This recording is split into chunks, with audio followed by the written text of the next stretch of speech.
Jadi gini, perkembangan zaman yang begitu cepat benar-benar ngerubah teknologi yang ada di dunia ini, termasuk HP. HP kalau zaman dulu itu cuma sekedar buat nelpon sama SMS doang. Merek HP pun cuma ada beberapa macam aja. Kalau kita tarik mundur ke belakang lagi, kalau dulu kita mau teleponan itu kita harus ke wartel. Kalian pernah gak sih ngalamin masa-masa waktu pakai wartel dulu? Dulu kita sesimpel buka HP kalau emang ada telepon atau enggak SMS doang. Kalau nggak ada telepon atau SMS kita nggak bakalan buka HP kita.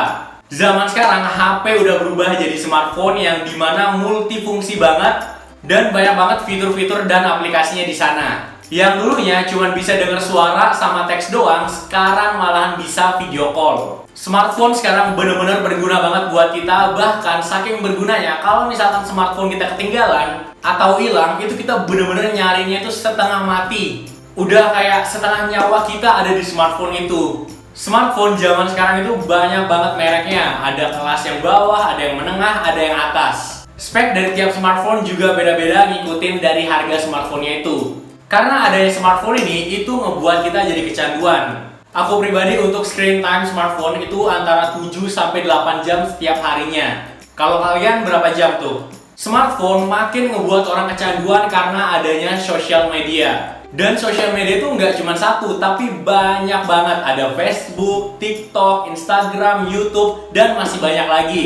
Aplikasi-aplikasi tadi ngebuat kita betah buat scrolling di sosial media. Nggak cuma aplikasi di sosial media tadi, tapi di smartphone juga ada aplikasi untuk belajar, untuk les, untuk sekolah. Pokoknya keperluan bidang pendidikan sekarang juga ada di smartphone. Sama halnya kayak pisau bermata dua, smartphone ini bisa jadi hal yang positif buat kita, bisa juga jadi hal yang negatif buat kita. Tergantung gimana cara kita pergunain smartphone itu. Karena kita secara nggak sadar awalnya kita yang kontrol smartphone, tapi makin lama kita yang dikontrol sama smartphone kita. Padahal dasarnya kita nih yang mau mainin HP, tapi makin lama kita yang dimainin sama HP kita sendiri. Itu contoh efek negatif dari smartphone. Kalau misalkan nih kita lagi di sekolah, di kampus, atau di tempat kerja, misalkan lagi gabut nggak tahu ngapa-ngapain, pasti otomatis tangan kita tuh langsung ambil HP, langsung scrolling aja tuh sosial media. Padahal nggak ada hal penting harus kita lakuin, tapi ya kayak asik aja gitu scrolling sosial media. Kita bisa lihat teman-teman kita di sosial media, kita bisa lihat selebriti di sosial media. Sesimpel tinggal ambil HP, pakai jempol, scrolling doang.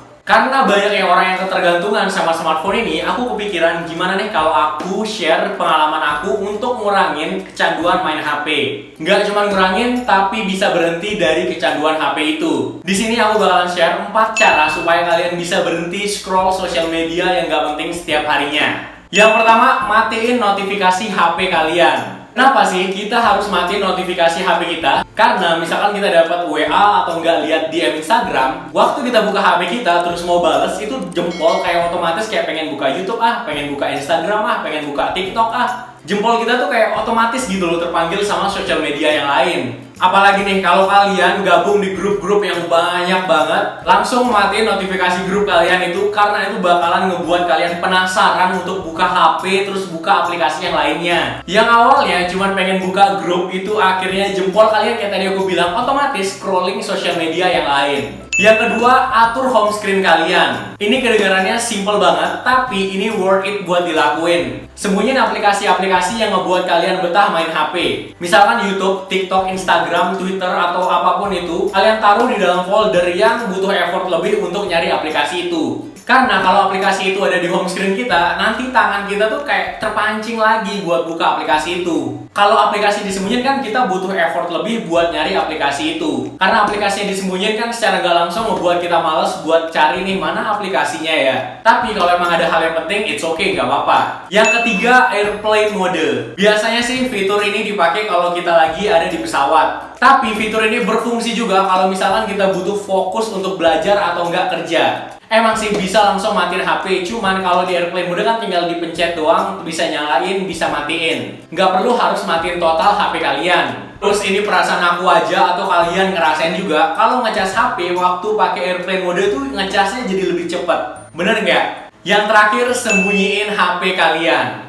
Ini solusi paling simpel di antara solusi-solusi yang lain. Jadi kalau misalkan kalian mau fokus ngerjain sesuatu, HP kalian bisa kalian taruh di dalam lemari, di bawah kasur, atau enggak taruh di luar kamar kalian. Pokoknya tempat yang butuh effort lebih buat kalian cari. Karena kalau misalkan HP kalian ada di dekat kalian, nantinya kalian terpanggil lagi loh buat mainin HP kalian. Jadi lebih baik ditaruh di tempat yang lain. Itu dia 4 cara buat berhenti kecanduan HP versi aku. Kalau kalian ada nggak versi kalian gimana caranya buat berhenti kecanduan HP? Tulis di kolom komentar. Segitu aja videoku kali ini, semoga bermanfaat buat kalian. Dan jangan lupa di subscribe, like, comment, and share video aku supaya aku lebih semangat lagi buat bikin konten. Oke, see you!